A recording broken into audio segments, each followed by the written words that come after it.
কংগ্রেসের তরফ থেকে আপনাদের প্রতি যেরকমটা চ্যালেঞ্জ হিসেবে মিডিয়াকে অতি উৎসাহিত, যারা মিডিয়াটাকে তার ব্যবসা এবং রাজনীতি হঠাৎ অনেকের মধ্যে, আপনাদের মধ্যে একজন আছেন যাদের একটা মনোবাসনা হয়তো হঠাৎ করে রয়েছে যে আমি অমুক জায়গায় প্রার্থী হতে চাই। তো আবল তাবল টিভিতে দেখিয়ে কিংবা খবরের কাগজে লিখে এটা করে আমাদের কোনো দুর্বল করতে পারবে না। আমরা কংগ্রেস ইউনাইটেড, কংগ্রেস একটাই লক্ষ্য, কংগ্রেসের একটাই লক্ষ্য, and for that we can sacrifice to any extent. একটাই লক্ষ্য, রাজ্যের মানুষকে মুক্তি এনে দিতে হবে, এই সরকারের পতন সুনিশ্চিত করতে হবে। আমাদের এর বাইরে কিছুই নেই। কোনো গোষ্ঠী কন্দলের গল্প হচ্ছে, কারণ বিজেপির মধ্যে মানিক সাহাকে মানতে চাইছে না বিপ্লব গোষ্ঠী, প্রতিমা গোষ্ঠী, জিষ্ণু কর্তার আরেক গোষ্ঠী, চিফ মিনিস্টার আরেক গোষ্ঠী। এদের মধ্যে তো গোষ্ঠীর অভাব নেই। তা কংগ্রেসের মধ্যে উই আর ইউনাইটেড, আমাদের মধ্যে কোনো গোষ্ঠী কন্দল নেই। কাজে যারা এইগুলো লেখা এবং দেখানোর চেষ্টা করছে, মানুষকে বিভ্রান্ত করানোর চেষ্টা করছে, একটা জিনিস বোঝা যায়। রাহুল গান্ধী কিছুদিন আগে বলেছিলেন যে আমি যে রাইট পথে হাঁটছি, আমরা যে রাইট ট্র্যাকে হাঁটছি, এটাই প্রমাণ হয়ে যায় যখন ব্যক্তিগত আক্রমণ কিংবা ক্যাচ্ছামি কিংবা ব্যক্তিগত কাউকে অ্যাটাক যখন করে, কিংবা দল সম্পর্কে যখন বিরূপ প্রতিক্রিয়া, বিভ্রান্তকর নিউজ ফেলানোর চেষ্টা করা হয়, তখনই বুঝবেন যে we are in the right path. আমি মনে করি we are in the right path, Congress in the right path. এর মধ্যে থেকে এটা দেখুন দৈনন্দিন রুটিন হয়ে গেছে, সন্ত্রাস, রাজধানী। কালকে রাত্রিবেলা আমার এলাকায় 13 নম্বর ওয়ার্ডে ভাটিয়া বেনগর পাক্কা মসজিদের পেছনটা, অ্যালবার্ট ক্লাবের পেছনটা,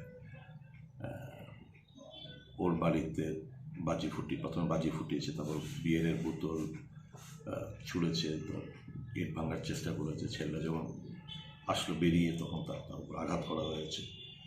এটা প্রতিদিন একটা রেগুলার ফিচার হয়েছে। এটা তো এর মধ্যে থেকে আমাদের কাজটুকু করতে হচ্ছে, কারণ মানুষকে আমাদের মুক্তি দিতে হবে এই দানবীয় রাজত্ব থেকে।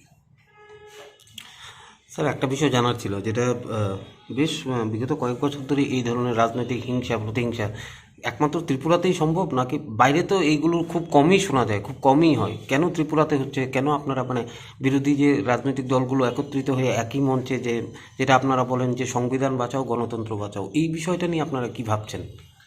না দেখুন, আমরা তো যেমন সেদিনকেও একটা অনুষ্ঠান প্রেস ক্লাবে হয়েছিল, সেখানেও বিভিন্ন রাজনৈতিক দলের নেতৃত্বরা গেছিলেন। আমাদের বিষয়বস্তু একটাই, এই রাজ্যের মানুষকে আমাদের মুক্তি দিতে হবে। সলিউশন হতে হবে 100%, ওয়াই নট? বিভিন্ন ধরনের কনস্টিটিউশন সলিউশন মাধ্যমে তাদের রাইটকে আমরা সুনিশ্চিত করতে পারি, তাদের কাস্টমটাকে আমরা সুনিশ্চিত করতে পারি। এবং নান আদার দেন কংগ্রেস, ও রিয়েলি, যারা কংগ্রেসই একমাত্র দল যারা এই জনজাতিদের জন্য এডিসি গঠন, 6 শিডিউল গঠনের মাধ্যমে একমাত্র কংগ্রেসই পারে এই সমস্ত তাদের কথাগুলো উপলব্ধি করে তাদেরকে সঠিক রাস্তায় নিয়ে আসতে। একটা বিষয়, প্রধানমন্ত্রী রাজ্য সরকার তিনবার শিডিউল হয়েও পোস্টপোন করা হয়েছে, যদিও শোনা যাচ্ছে যে কোনো চলতি মাসের যে কোনো দিনে আবার শিডিউল হতে পারে। প্রধানমন্ত্রীর সফরে কোনো ধরনের প্রভাব পড়বে? ঠিক আছে, প্রভাব সারা ভারত। এই যে গতকালকে রেজাল্ট বেরোলো, রেজাল্টের যদি সামেশনটা টানেন, কি দেশের বিভিন্ন রাজ্যে উপনির্বাচন হয়েছে,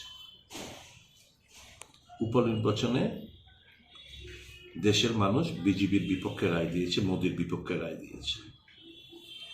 হিমাচল এদের সরকার ছিল, হিমাচলের জনগণ বিজেপি ও মোদী সাহেবের বিরুদ্ধে রায় দিয়েছে। দিল্লি মিউনিসিপ্যাল এমসিডি নির্বাচন ছিল, ওখানকার জনগণ মোদী এবং বিজেপির বিরুদ্ধে রায় দিয়েছে। গুজরাটের নির্বাচন বিজেপি এবং মোদির পক্ষে রায় দিয়েছে, অর্থাৎ গুজরাটের মানুষ মোদিকে মুখ্যমন্ত্রী হিসেবে চাইছে, দেশের মানুষ প্রধানমন্ত্রী হিসেবে ওনাকে প্রত্যাখ্যান করেছে। এটা আমি যতটুকু বুঝছি, Modiji should resign and take the charge of chief ministership of Gujarat. গুজরাটের মানুষ মোদিকে চিফ মিনিস্টার হিসেবে দেখতে চায় বলেই এই রেসপন্সটা দিয়েছে। যদিও আম আদমি পার্টি, ভোট কাটুত্রী পার্টি, AIMM এবং আপ তাদেরকে মোদি সাহেবের এবং তার দলকে সুযোগটা করে দিয়েছে।